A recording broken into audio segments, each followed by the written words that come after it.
So now I'm very, very lucky to be joined by Lorna from the Green Party. But you're the co-convener, aren't you? Co-leaders. So we've recently had a structural review. We've changed how the party's organised, and we've got some new roles. So Patrick Harvey and I are the co-leaders of the Scottish Green Party. Now, I had the privilege of meeting Patrick a little while ago, and I said to him, I like the way you rattle people. And he seemed to be fairly amused by that idea. But the importance of this Green Party and rattling the world is, I think, something that's very, very serious, and I think it's something you could probably enlighten people by giving us a little bit of talk about that. Absolutely. So climate change is real. It's happening now.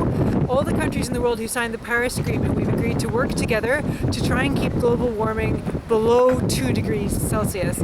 That doesn't sound like very much, and we're not choosing that number because it's a safe number. We're choosing that number because 4 degrees, at 4 degrees is terrifying. At 4 degrees, most coastal cities are inundated, we lose all coral reefs, and there are worldwide food and water shortages. At only 6 degrees, 95% of life on Earth is extinct. So we have to deal with climate change urgently. This isn't something that can wait. And this is why the Scottish government and governments around the world need to have action plans. It's not good enough to have targets to hit zero carbon. We need actual action plans. And the Scottish Greens have developed the Scottish Green New Deal, which is our proposal for an action plan. Yeah, I mean, I don't know if you caught these programs, you're probably too busy, but this week on the Channel 4 news programme, they've had some horrific reports from Greenland. One particularly disgusting one last night, the rubbish that people collect and generate and just dump on the beach. And another one where the Americans have buried their nuclear facilities underneath snow, and the snow is now melting and exposing these things to the world. Absolutely. We've been treating the world as if it was a renewable resource, and it isn't. We only have one planet. As the Extinction Rebellion say, there is no planet B. If we want our children and grandchildren to have clean air, clean water, thriving economies, then we absolutely have to change what we're doing right now. And that is an issue, isn't it, the economy? Because obviously anyone who's got any inkling of what economics is in the modern sense of Adam Smith and Maynard Keynes, etc., has to understand a little bit about the word growth. And we require growth because that's how we get people to invest. They look at the future and see that there's a possibility they might get more out of it if they invest now. But that, of course, has this knock-on effect of constantly producing stuff and never really thinking about the consequences of what we are actually producing. Where will we get rid of the batteries for this new cars that they're producing? Is that an issue that you think about? The growth model of economics is broken. We cannot simply grow. We cannot continue to grow on one planet. It's not sustainable, and we need a new way to think about economics. I actually think it's a myth that our current economy works. I don't think it works at all. I think it works for a few very rich people who then take their money and stash it in tax havens where it doesn't benefit anybody and does no public good.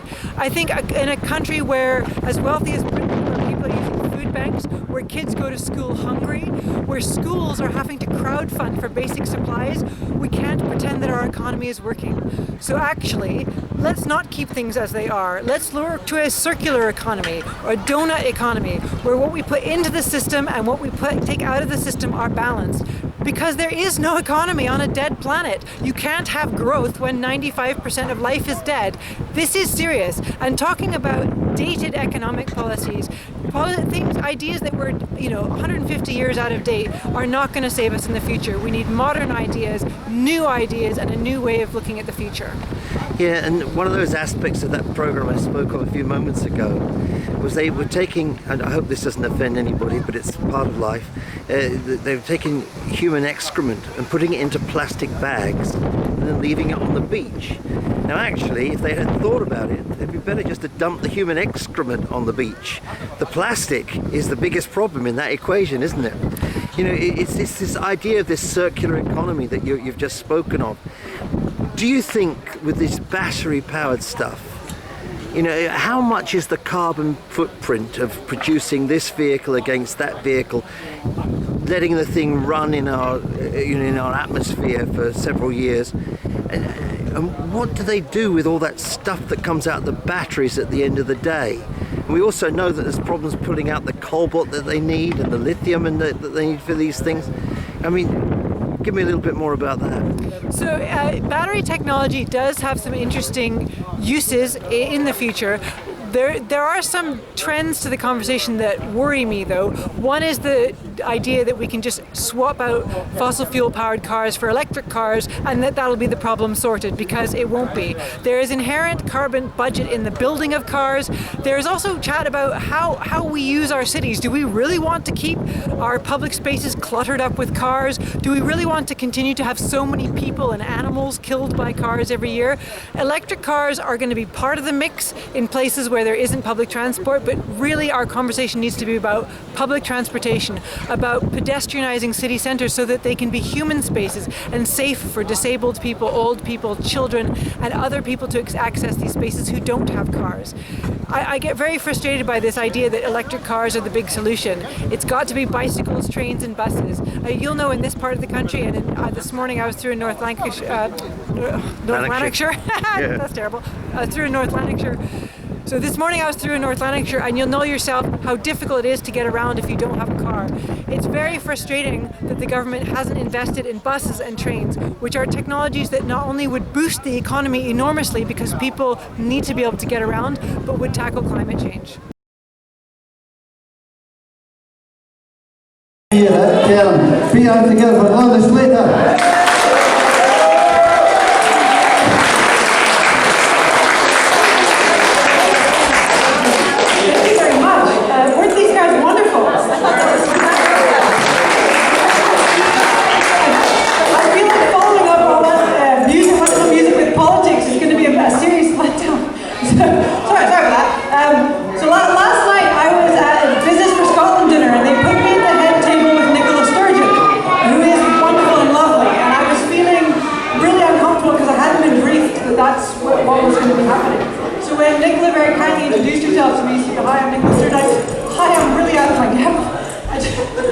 She's really, really lovely. I got to pour her water for it was all really normal. So that was really cool. One of the things that we're presenting last night is this Scotland in Brief book, which is put together by Business for Scotland. And it's on the tables over there at the green stand. It is all the actual facts and figures behind the economic case for an independent Scotland. So just if that's something you can flick through, then you can keep those numbers handy. Do we have any climate strikers in the room? Any of these guys, did you go on a climate strike at school? Yeah? Anyone whose kids went on a climate strike? Yeah. The kids know where it's at, young people. So the Paris Agreement says that we're going to work together with nations around the world to keep the climate from temperature from rising less than 2 or more than 2 degrees. And this is something that I think everyone needs to take really seriously. We're not saying 2 degrees because 2 degrees is safe. We're saying 2 degrees because at 4 degrees, coastal cities are inundated and we lose all of our coral reefs and there are worldwide shortages of food and water. At 6 degrees, 95% of life on Earth is extinct. Anyone who isn't frightened of global warming hasn't been reading the science. So this is something that the Scottish Greens want to present to you.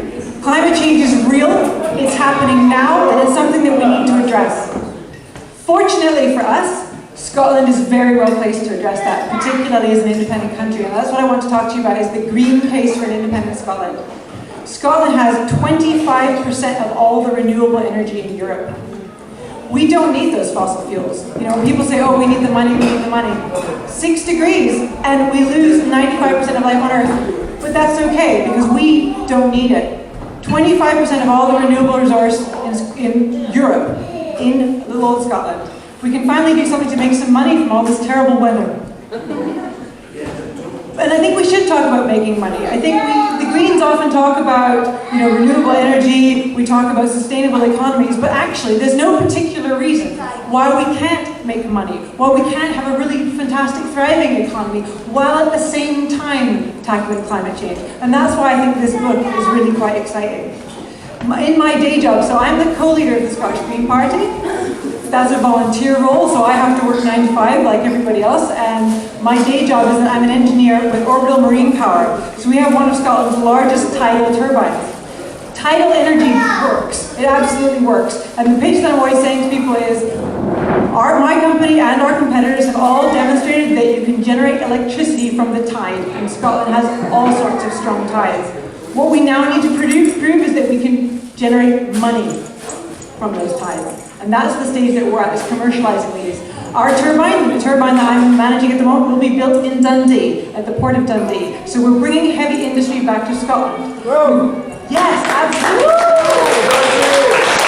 And renewable energy is going to do it. We have the infrastructure here. We have the shipyards. We have the cranes. We have the docksides.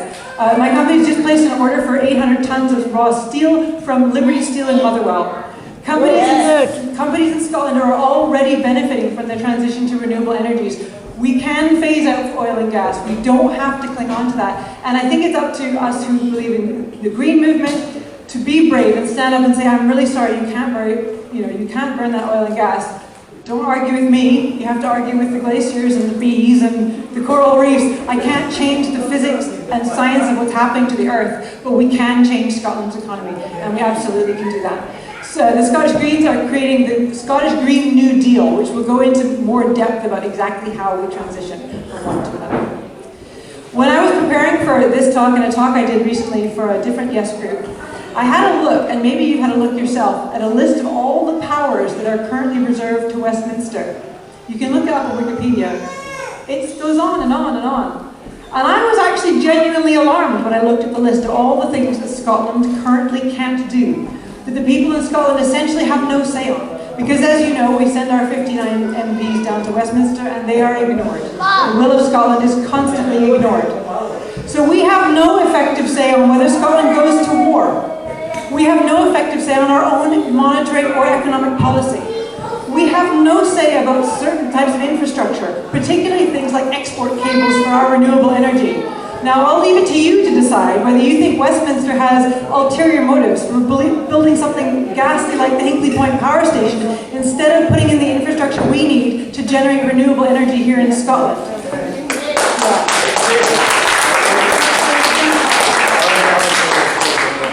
And it goes beyond that. We've shown over and over again that when communities have the right to make decisions about what happens to them, they tend to make more sustainable decisions, fairer decisions.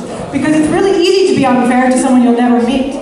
Much harder to be unfair to someone whose kids go to the same school as yours, who shops in the same shops. When you have to look people in the eye and say, I am going to frack under your village, you're much less likely to do it. But the Westminster government is committed to fracking and committed to oil and gas extraction. And that's why we need to have an independent Scotland with an economy based on renewable resources.